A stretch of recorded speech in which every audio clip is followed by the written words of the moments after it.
Саламатсызбы. Карантин убагында бардык мектептер жана башка окуу жайлар дистанттык окутууга өттү. Үйдөн окуу балдардан эле эмес, үйдөгүлөрдүн баарынан бекем тартипти талап кылат. Бүгүн биз онлайн окуу убагында ата-энелер эмне кылыш керектигин айтып беребиз. Аралыктан окутуу убагында ата-энелер балдарына кандай жардам бере алат? Биринчиден, кырдаалды кабыл алуу өтө маанилүү. Дистанттык окуунун кемчиликтерин талкуулабай, бул учурда кырдаалда эң туура чечим болгонуна ишенип кабыл алуу керек. Сиздин аралыктан окутууга карата пикириңиз менен мамилеңиз балага да өтөт. Эгер сиз кооптонгон, күмөн санаган болсоңуз, окуучу да ошол сезимдерге кабылат. Ата-энелер А дегенде дистанттык окутуу кандай болорун өздөрү түшүнүп алышы керек. Класс жетекчи менен байланышыңыз. Окуу учурунда пайдаланыла турган бардык программалардын аталышын сурап билиңиз. Файлдарды окуу, угуу, көрүү үчүн колдонулуу программалар керек болушу мүмкүн. Андан кийин мүмкүн болушунча ыңгайлуу жумуш ордун камсыздаш керек. Стол, ыңгайлуу отургуч даярдаңыз, бөлмөнүн ичи жарык болсун. Эгер үй бүлөдө бир нече окуучу бар болсо, ресурстарды жана аларды ар бири үчүн ыңгайлуу болгудай бөлүштүрүңүз. Ал үчүн мобилдик телефон, планшет, компьютер пайдаланса болот же сабакты теледен көрсө болот. Эгер сабак убагында кайсы бир шилтемелер, программалар иштебесе, тынчсызданбаңыз. Бул абал сиздин балаңызга да өтөт. Тынчсыздануу менен маселени чече албай турганыңызды ойлонуңуз. Андан көрө бул фактыны каттап, сүрөткө тартып, мектепке же мугалимге ушундай ката бар экенин кабарлаңыз. Мен балдарымдын сабактарын дайыма көзөмөлдөп келем. Жана азыр балдарым аралыктан окуп жатса да, үйдө отуруп алар көп нерседен артта калгандай сезилип жатат. Окуу жүрүп жатканда мен окутууга кантип катышсам болот? Катышуунун эң жакшы түрү бул балаңызга жагымдуу чөйрө менен психологиялык ыңгайлуу шартты түзүү. Азыркы балдар аудио жана видео маалыматты жакшыраак кабыл алат. Аларга ишениңиз жана алардагы жаңы нерселерди билүүгө болгон ички умтулууну өнүктүрүңүз. Аралыктан окууту бул көпчүлүгүбүз үчүн бейтаныш билим берүү процесси.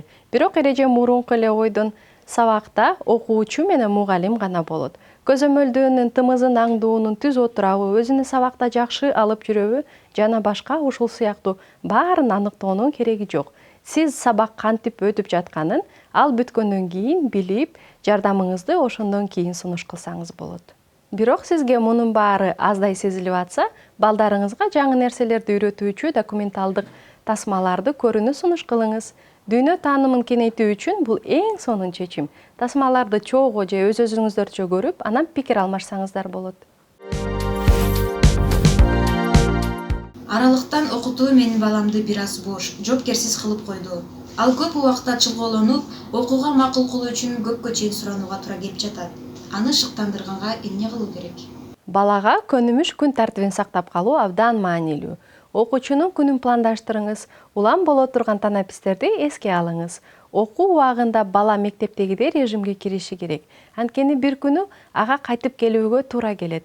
Мында баланын каталары эмес, ийгиликке жетүү үчүн жасаган аракеттери менен тырышчактыгына бүт көңүлдү бурган маанилүү.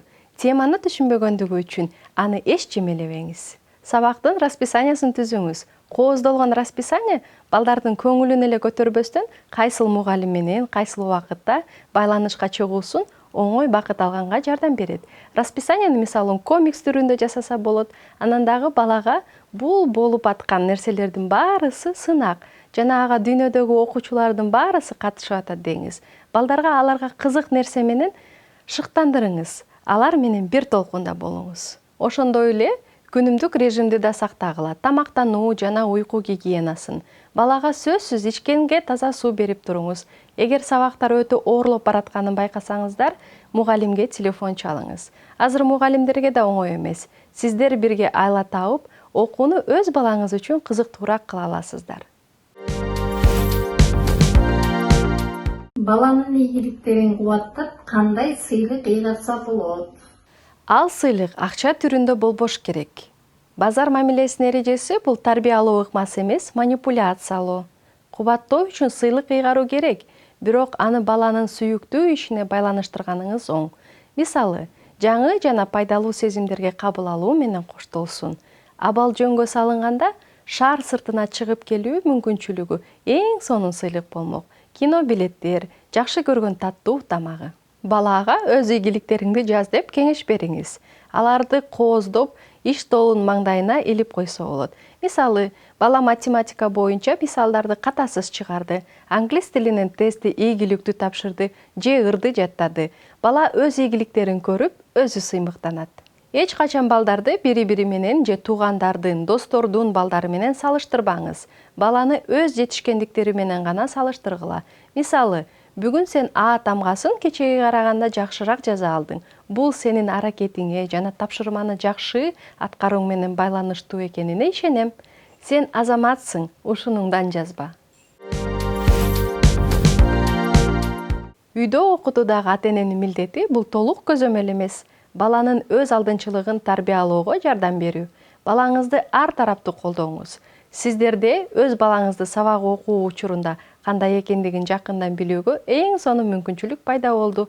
Анын ийгиликтерин көрүп, керек болсо балким кайсы бир кемчиликтерин оңдоого туура келет. Бала чоң киши болуп көрө элек экенин эстен чыгарбаңыз. А сиз болсо бала болуп көргөнсүз жана ал кандай экенин эң сонун билесиз. Өзүңүздү балаңыздын ордуна коюп көрүңүз. Ошондо бири-бириңиздерге мурдагыдан дагы жакын болуп каласыздар. Ден соолукта болуңуздар.